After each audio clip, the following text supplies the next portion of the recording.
ஆண்டவர் உங்க கூட இருந்தா உங்க லைஃப்ல நல்ல பலப்படுத்தப்பட்ட ஒரு எக்ஸ்பீரியன்ஸ் இருக்கும். நீங்க எப்பொழுது அசைந்து கொண்டே இருக்கிறவர்களா இருக்க மாட்டீங்க. இதுவா அதுவான்னு எனக்கு தெரியல, இதை செய்யறதா அதை செய்யறதான்னு எனக்கு ஒன்றும் புரியல, என் லைஃப்ல ஒரு செட்டில்மெண்ட் இல்லை, என் வேலையில ஒரு பெர்மனன்ட் இல்லை, என்னுடைய ஃபியூச்சர் ஒரு கேள்விக்குறியா இருக்கு, என் பிள்ளைகளுக்கு நான் என்ன செய்ய போறேன், படிப்பா அதுல எப்படி நடக்க போகுது ஒன்றும் புரியல, தொழிலா வியாபாரமா இதுலலாம் எஸ்டாப்ளிஷ்மெண்ட் எப்படி இருக்குன்னு எனக்கு ஒண்ணுமே தெரியலன்னு சொல்லி நீங்க கவலைப்பட வேண்டிய அவசியம் இல்லை.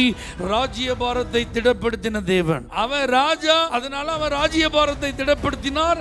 அவன் பலப்படுத்தப்பட்டவனாய் இருந்தான். அதை போல நீங்க எந்தெந்த துறைகளில் இருக்கிறீர்களோ அந்தந்த துறைகளிலே நீங்க ஸ்ட்ராங்கா இருக்க கர்த்தர் உதவி செய்வார். பலம் வாய்ந்தவர்களா இருக்க கர்த்தர் உதவி செய்வார். இனி நீங்க வேலையில வீக்கா இருக்க மாட்டீங்க, உங்க தொழில்ல நீங்க பலவீனமா இருக்க மாட்டீங்க, உங்க பிசினஸ்ல நீங்க ரொம்ப சோர்ந்து போனவர்களா இருக்க மாட்டீங்க, நீங்க ரொம்ப ஸ்ட்ராங்கா இருப்பீங்க.